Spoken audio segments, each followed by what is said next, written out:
Vamos a buscar en nuestras Biblias Mateo capítulo 3, capítulo 7, el verso 3. Mateo capítulo 7, el verso 3. Jesús ha estado hablando acerca de los principios en los que funciona el reino de Dios. Y ha hablado muchísimo acerca de la importancia de amar a nuestros enemigos, de orar por aquellos que nos hacen daño, de perdonar a tu hermano. Muchos principios que constituyen hoy, bueno, valga la redundancia, la constitución del reino de Dios. Pero quisiera invitarles a leer este versículo, porque Jesús en este versículo habla acerca del tema o responde a la pregunta: ¿cómo lidiar con los defectos de otras personas? Sí, ya me di cuenta que algunos se echaron a reír y dijeron: eso va a estar interesante. Yo creo que es porque una de las cosas más comunes pero más difíciles en la vida es lidiar correctamente con los defectos de otras personas. O sea, con aquellas cosas que nos exasperan o que nos desesperan en las otras personas. Y eso no es nada fácil. Ahora, Jesús tiene la respuesta para eso aquí. Sin ánimo de yo decir de manera simplista, esta es la solución. Yo creo que hay un principio de vida poderoso aquí. Pero la respuesta a la pregunta no es la que muchos esperamos. De hecho, nos puede sorprender. Jesús dice: ¿y por qué te preocupas por la astilla en el ojo de tu amigo cuando tú tienes un tronco en el tuyo? Me encanta esa versión. Eso es como estar incómodo como que Jesús nos dice: ¿por qué te pones a espiar la astilla? ¿Alguno de ustedes ha tenido una astilla en el ojo? Qué cosa más incómoda. Pero lo más incómodo de esa astilla no es para ti que lo estás viendo, es para el que lo sufre. Claro. Imagínense si Jesús sabía de ese problema. Jesús era carpintero. ¿Cuántas veces habrá estado haciendo trabajos y el aserrín o las partículas de madera quizás hayan entrado en su ojo y era una cosa bastante incómoda de lidiar? Pero es para la persona, no para el que los está viendo. Y Jesús dice: ¿por qué te pones a espiar la astilla que está molestando el ojo de un amigo tuyo cuando tienes un tronco en el ojo tuyo, en tu alma? ¿Por qué juzgar la mota en el ojo del otro mientras consientes el tronco que tienes en el tuyo? Dice él: ¿cómo puedes pensar en decirle a tu amigo: déjame ayudarte a sacar la astilla de tu ojo, cuando tú no puedes ver más allá del tronco que está en el tuyo? Y aquí está el principio. Escucha, no somos responsables de la paja en la vida de otra persona, somos responsables de nuestra reacción ante esa paja. Es la molestia o es el defecto que está en otra persona, pero lo sentimos como una paja en nuestro ojo. Y de eso se trata esto. Tú no eres responsable de esa paja, lo que nos dice Jesús, pero sí tienes que aprender a lidiar con la molestia que te causa esa paja.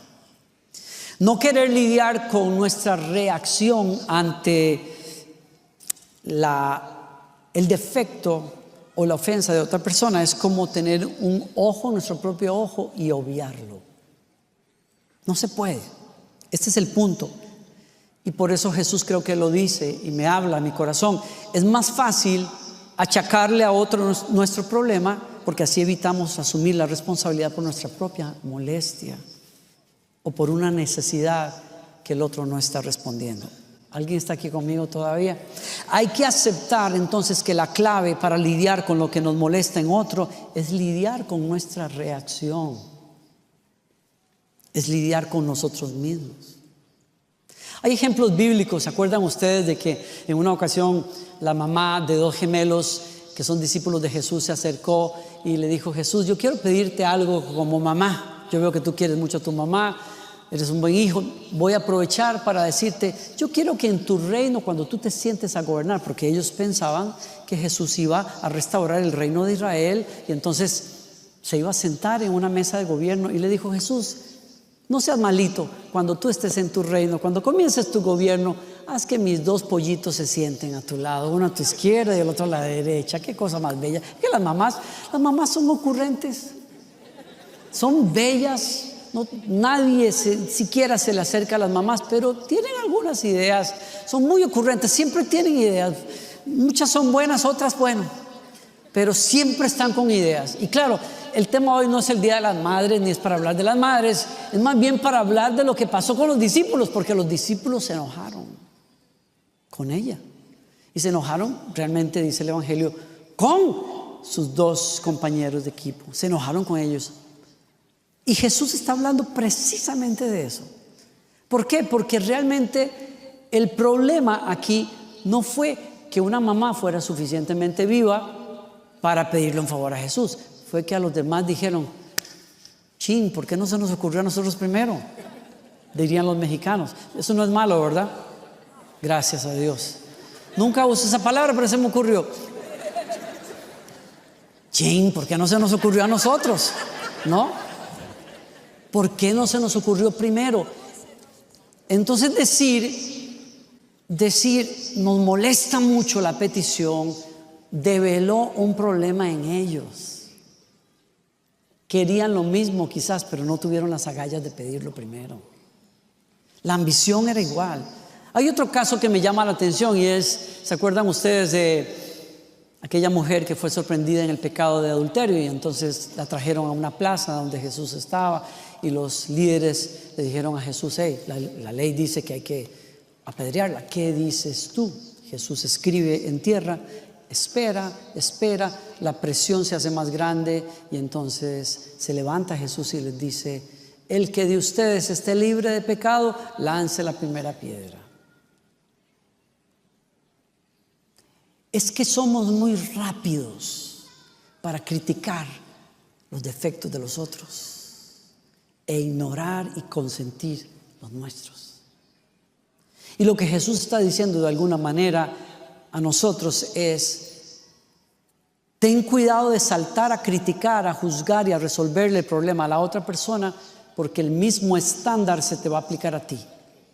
Antes de que tú quieras levantarte a criticar y a resolver el defecto de otra persona, mírate a ti mismo y resuelve tu molestia, porque nadie que está en un espíritu de juicio tiene la capacidad de poder ayudar a otra persona. Y por eso yo creo que las palabras de Jesús son muy importantes para nosotros, para resolver los rollos que tenemos todos los días. Jesús nos prohíbe que juzguemos a otras personas cuando lo hacemos desde la base del orgullo personal. Entonces el orgullo es algo que tenemos que resolver primero. Cuando alguno de nosotros quiere reformar al otro basado sobre mi superioridad, estamos en problemas según lo que Jesús me está diciendo. ¿Alguien me está siguiendo aquí? ¿Sí? Ahora, ten en cuenta que Jesús está hablando a gente que está en comunidad. Si lees esos capítulos te vas a dar cuenta que Jesús está hablando de la comunidad de fe y está hablando en algunos momentos de que hay problemas que van a surgir con tu hermano y Jesús dice, tienes que resolver ese problema, pero hazlo de la manera correcta, hazlo con la actitud correcta. O sea, Jesús no está diciéndonos a nosotros que no tenemos que atender como iglesia, por ejemplo, las fallas importantes morales de otra persona que está en medio nuestro, o que no tengamos que atender o resolver conflictos porque hay un hábito, hay una situación que alguien en tu casa está viviendo, o que estés lidiando con un compañero de trabajo que es irresponsable o que llega tarde o que pierde el tiempo, o un jefe que es injusto en lo que está haciendo. No nos dice que no resolvamos esas cosas, pero sí nos está diciendo en la comunidad de fe hay una manera de resolver las cosas, y lo primero que hay que hacer cuando enfrentas un problema, un conflicto, es asegurarte de que no estás haciéndolo desde la base de tu orgullo personal o de un sentido de superioridad sobre el otro, porque el problema de los seres humanos es que es muy fácil para nosotros ejercer juicio y al hacerlo dañar a la otra persona. Es muy fácil para nosotros tener aires de superioridad sobre los demás y cometer errores. Entonces, la invitación de Jesús, creo yo, es tenemos que ser muy conscientes de nuestra gran capacidad para ofender a los otros, mientras queremos arreglar sus vidas a veces. Así es que el ejercicio de la corrección en casa o en la iglesia tiene que hacerse mientras anidamos una actitud de humildad y de conciencia de nuestra humanidad. Es curioso porque en el griego, en la palabra griega que se usa en el Nuevo Testamento para hablar de juzgar, el significado es criticar a los demás. Qué curioso. Claro, alguien aquí dirá, bueno, yo no soy de esos que andan de juzgones, pero de criticones es más fácil eso. Fíjense, es mucho más fácil. Y si usted no me lo cree, revise las redes sociales. Especialmente hablando de redes sociales donde los cristianos interaccionan. La gente a veces más criticona que hay en el ámbito, en el mundo de las redes sociales, son cristianos en el nombre de Jesús y para la gloria de Dios Padre. La gente a veces más sin misericordia, son cristianos, muy llenos de fe y muy listos con versículos para recetar para arriba y para abajo y mandar a la gente al infierno y juzgar la moral de los demás. Yo me digo, ¿por qué criticar? ¿Por qué los cristianos podemos ser tan rápidos para criticar la mala moral de otras personas que ni siquiera están relacionadas con Dios a través de la fe en Jesucristo? ¿Por qué nosotros criticamos una sociedad o a unas personas que viven de una manera amoral, de acuerdo a nuestro entendimiento, si lo único que puede hacer a una persona vivir una vida santa, una vida agradable a Dios, es una conversión verdadera a través del arrepentimiento y la fe que uno pone en Jesucristo como nuestro Salvador, que es lo que puede cambiar a una persona y puede cambiar a un pecador para que viva de otra manera? De lo contrario, no es posible. Yo no puedo esperar aguacates de un mango, de un árbol de mango. No puedo. Yo no puedo esperar de una sociedad que no reconoce a Dios y está conectada con Él, que actúe como actuaría alguien que es cristiano. Porque la verdad, seamos honestos, si aún entre nosotros como cristianos muchas veces nos cuesta vivir la vida que nosotros decimos que tenemos que vivir, y a veces tenemos que lidiar hasta con nuestras propias fallas de manera a veces muy fuerte, y solo por la gracia de Dios, cuando nos agarramos de Él, comenzamos a caminar ahí a como podemos por la gracia del Señor. ¿Con qué razón nosotros podríamos sentirnos como superiores a una sociedad que no conoce a Dios y que no está conectada con Él? No se puede.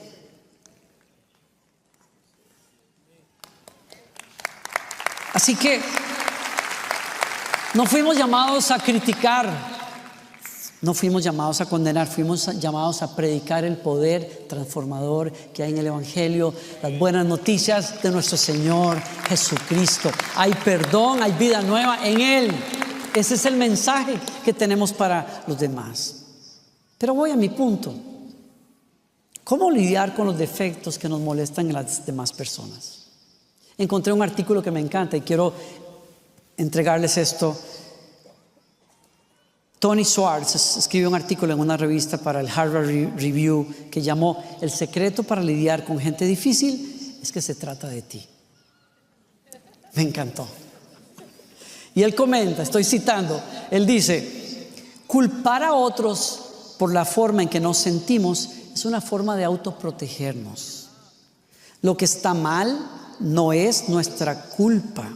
El problema con ser una víctima, tomar la actitud de víctima ante lo que nos ofende en otro, es que cedes el poder de influenciar tus circunstancias.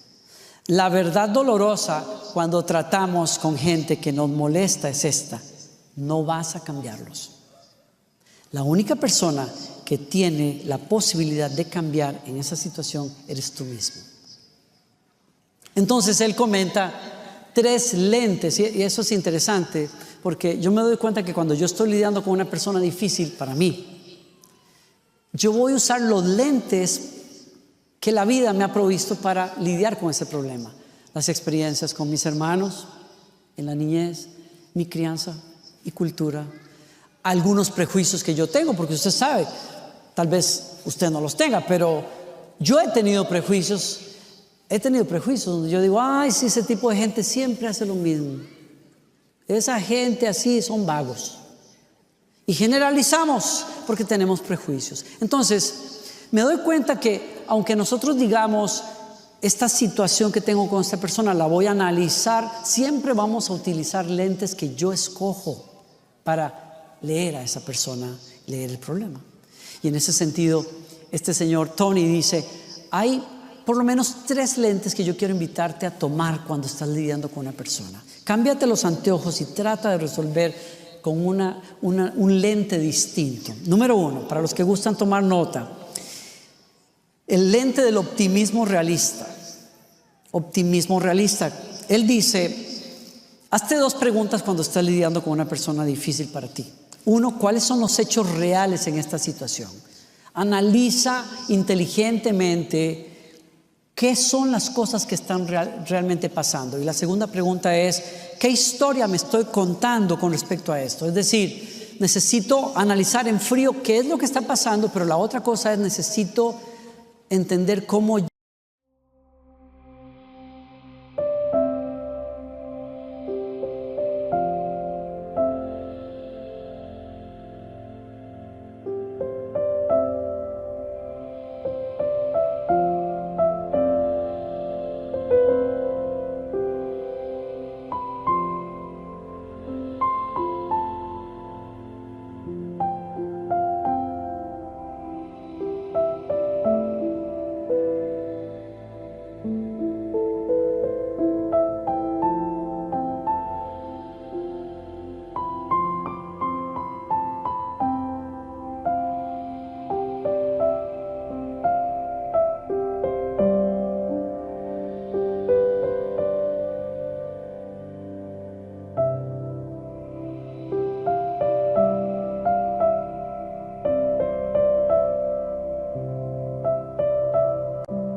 yo estoy leyendo eso.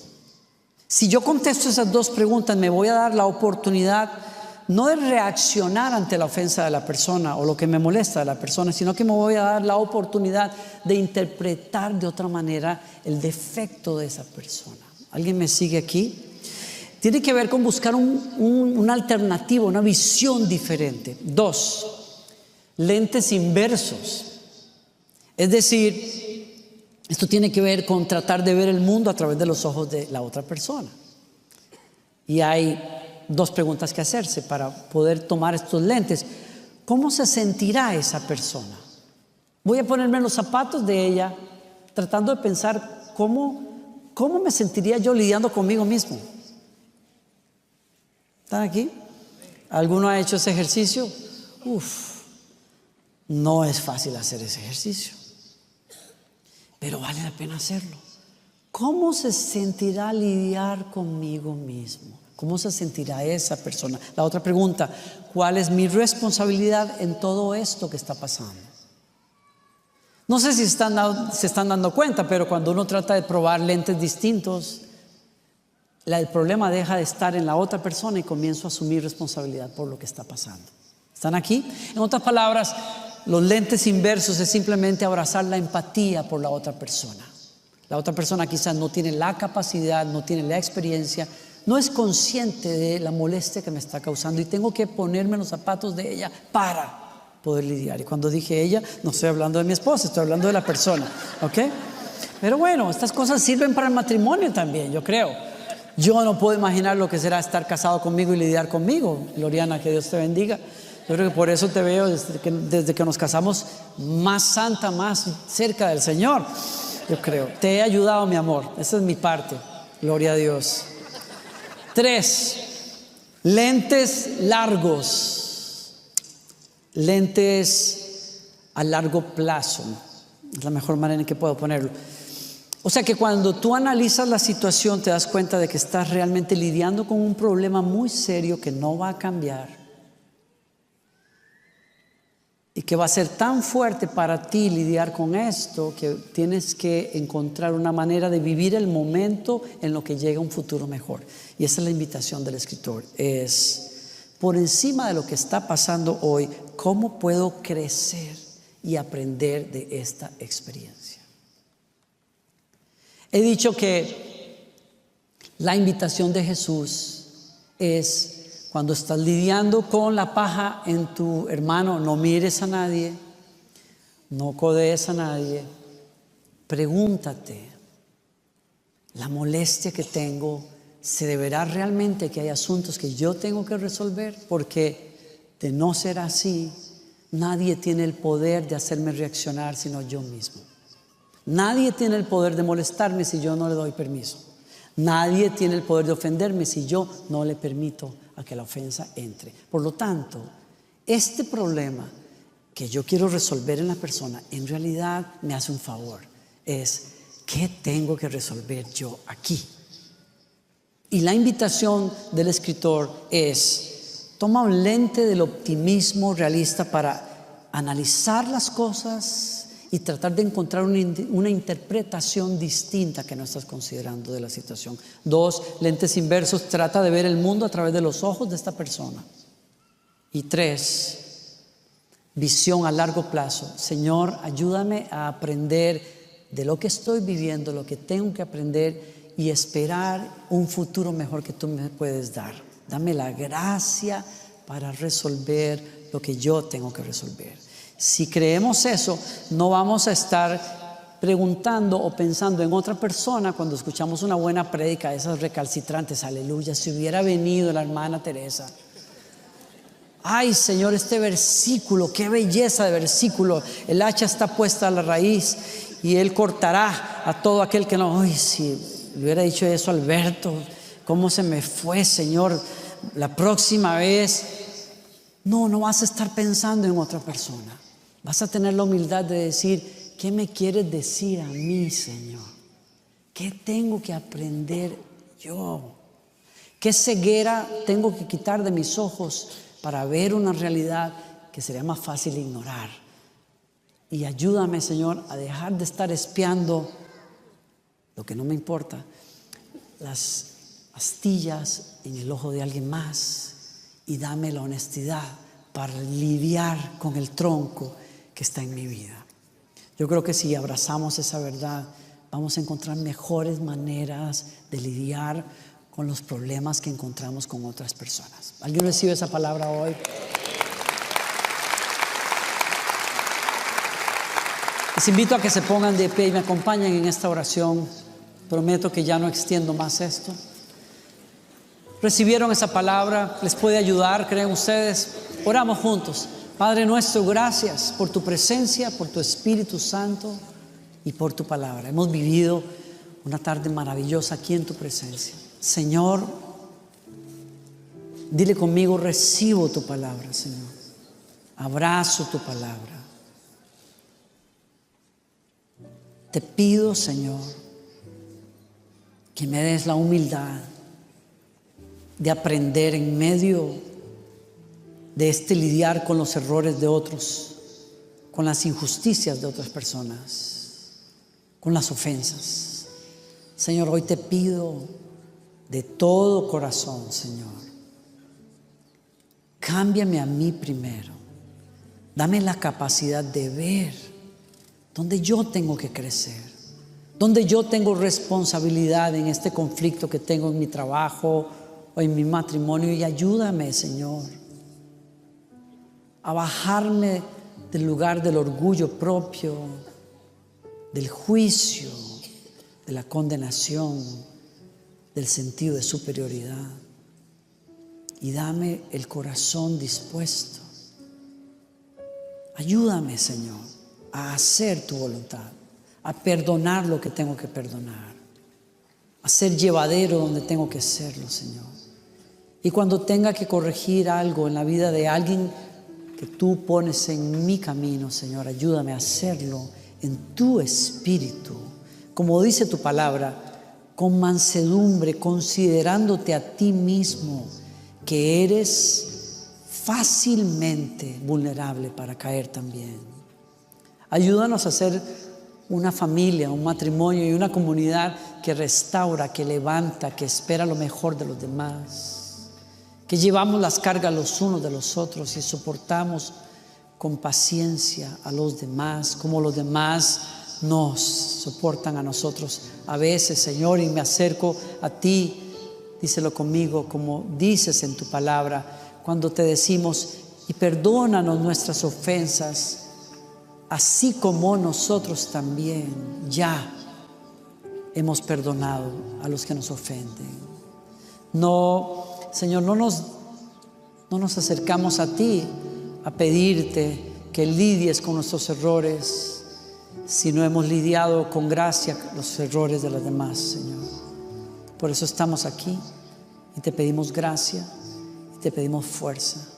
Y para los que estamos en trabajos, en relaciones donde la situación es dura, danos la gracia de aún aprender allí, Señor, y mirar con esperanza que un día las cosas serán de otra manera, Señor, y nos vas a ayudar.